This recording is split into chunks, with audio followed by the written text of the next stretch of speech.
No, I'm not official. That would be boring. Brandon, come on, buddy. Come on, Brandon, come on. I'll tell you Where's that? Look, I did this myself. All right, ready?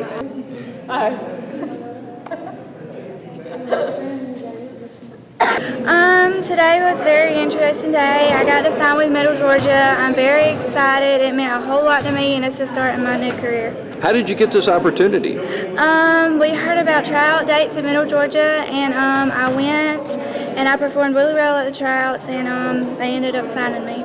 What kind of skill did you show them? I showed them all my skills that I have as being a forward and a striker, and just being able to power through and being a strong player. What are your goals going to Middle Georgia? My goals are to become a better soccer player and being able to compete at that level, and to become an occupational therapist while I'm there. Yeah, because Middle Georgia had a good season. Yeah, Middle Georgia had a really great season, and I'm excited to be a part of that team.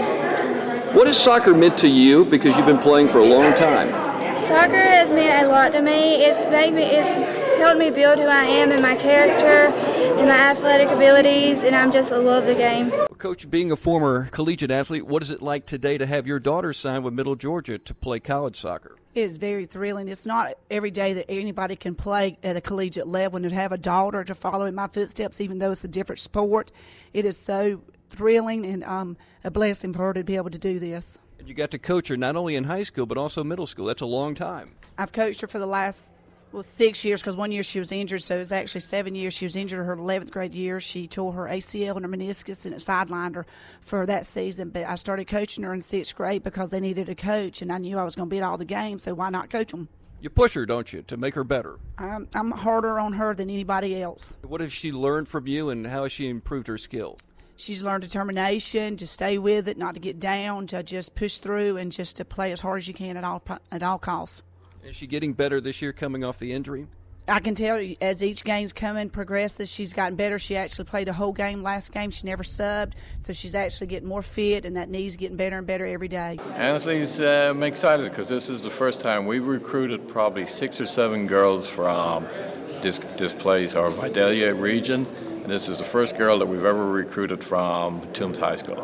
What did you like about her and her game? I like her athleticism, I like her size, I like her speed, I like her soccer ability. Those are all things that we like. Have you thought in your mind where you might use her? Because she's always been kind of a striker. Yeah, that'll be interesting, because I think one of the things about college is that most strikers have really good close control and stuff like that. So we may look at maybe moving her in different positions, but it'll depend. We have an interesting mix on your team. You have a few foreigners, but mostly girls from Georgia. Yeah, yes we do, and I think Ansley sort of fits our profile for what we're looking for. How did you turn it around so quickly, going from junior college to NAI and do so well, for example, this past season? Well, I coached NAI 8 years ago, so I have a pretty good. And then the first year we were sort of like in transition. We sort of looked at what we needed to do, and then we ended up going. We ended up being able to adapt pretty quickly recruiting-wise. Plus, the reason we were able to, we brought girls in when we knew we were moving. We brought girls in we knew eventually would be good at that level. So most of our girls now, like all our good players next year, are going to be juniors.